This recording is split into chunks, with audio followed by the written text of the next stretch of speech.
So 1 kilo chicken எடுத்திருக்கேன். இதில் வந்துட்டு நல்லா வாஷ் பண்ணிவிட்டு மஞ்சள் பொடி போட்டு மிக்ஸ் பண்ணி வச்சுருக்கோம். சின்ன வெங்காயம், இஞ்சி, பூண்டு எல்லாத்தையும் வந்துட்டு கட் பண்ணி வச்சுருக்கேன். சும்மா ஸ்லைஸ் பண்ணி தான் வச்சுருக்கேன். வெங்காயத்தையும் அப்படி தான் ஸ்லைஸ் பண்ணியிருக்கேன், பூண்டையும் அப்படி தான் ஸ்லைஸ் பண்ணியிருக்கேன். ஏன்னா நம்ம வதக்கிட்டு அரைக்க போகிறோம். ஸோ அதனால் வந்துட்டு எல்லாத்தையும் கட் பண்ணி வச்சாச்சு. தேங்காய் எண்ணெய் தான் சேர்த்துக்கிறேன். ஒரு வத்தல் மிளகு அதை வந்து கட் பண்ணிவிட்டு ஆட் பண்ணிடலாம். அதை லைட்டாக ஃப்ரை பண்ணிடுங்க. அடுத்து இஞ்சியும் பூண்டையும் சேர்த்துங்க.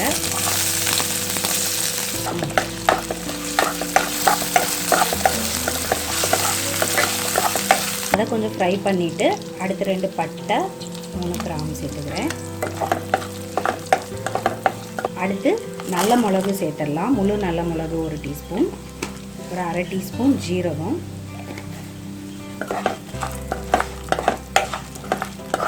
அடுத்து சின்ன வெங்காயம்.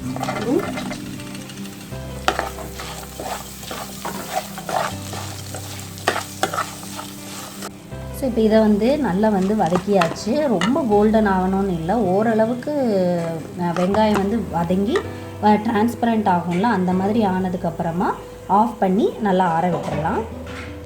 இப்போ இதை மிக்ஸி ஜாரில் ஆட் பண்ணியாச்சு. நல்லா ஆறினதுக்கப்புறம் ஆட் பண்ணி ரொம்ப தண்ணி சேர்க்காமல் அரைச்சி எடுத்துக்கோங்க.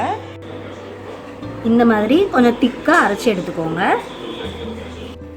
சரி, இப்போ அதே கடாயில் எண்ணெய் சேர்த்துருக்கேன். ஒரு 2 டேபிள் ஸ்பூன் எண்ணெய் சேர்த்துக்கலாம். எண்ணெய் காஞ்சதும் கொஞ்சமாக சோம்பு,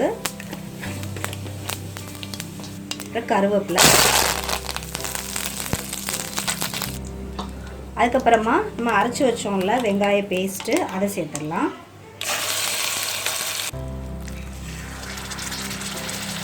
தண்ணி வந்து ரொம்ப சேர்த்துக்கல, லைட்டாக கொஞ்சமாக சேர்த்துக்கிட்டேன்.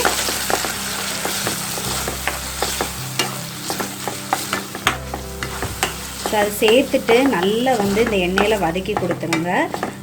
ஒரு 2 நிமிஷம் வதக்க அந்த எண்ணெய் வந்து செப்பரேட் ஆகி வர ஆரம்பிக்கும். இதோட மெயின் இதே பார்த்திங்கன்னா நல்ல மிளகு தான். ஸோ அதனால தான் நான் வந்துட்டு வத்தல் மிளகு வந்து 1 சேர்த்துட்டு நல்ல மிளகு தான் ஜாஸ்தியாக சேர்த்துருக்கேன். உங்களுக்கு இன்னும் காரமாக பிடிக்கும் அப்படின்னா நீங்கள் கூட கொஞ்சம் சேர்த்துக்கலாம். இப்போ இதில் ஒரு 2 தக்காளியை கட் பண்ணி ஆட் பண்ணிக்கோங்க.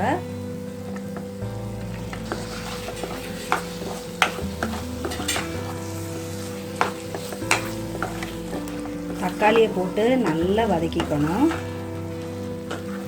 இதில் தேவையான அளவுக்கு உப்பு சேர்த்துக்கலாம்.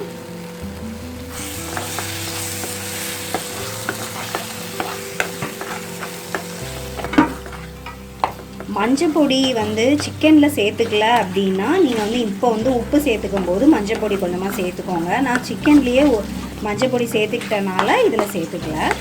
இப்போ பார்த்தீங்களா மசாலா வந்துட்டு நல்லா மிக்ஸ் ஆகி நல்ல பேஸ்ட் ஆகிருச்சு. தக்காளி நல்லா வதங்கி இப்போ வந்து சிக்கனை சேர்த்துடலாம்.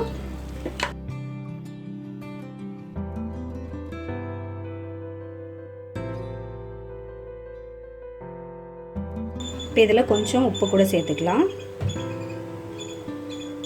கூடவே கொஞ்சம் மல்லி இலை.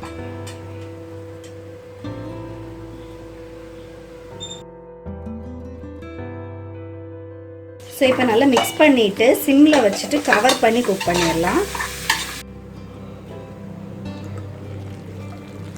சிக்கன் வந்து நல்லா லோ ஃப்ளேமில் வச்சு தான் நான் வந்து குக் பண்ணுறேன்.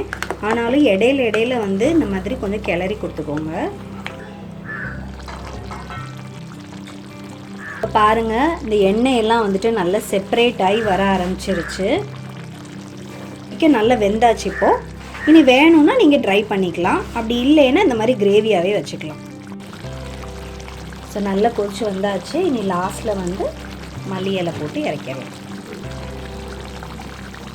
ஸோ சூப்பரான பெப்பர் சிக்கன் கிரேவி ரெடி ஆயிடுச்சு.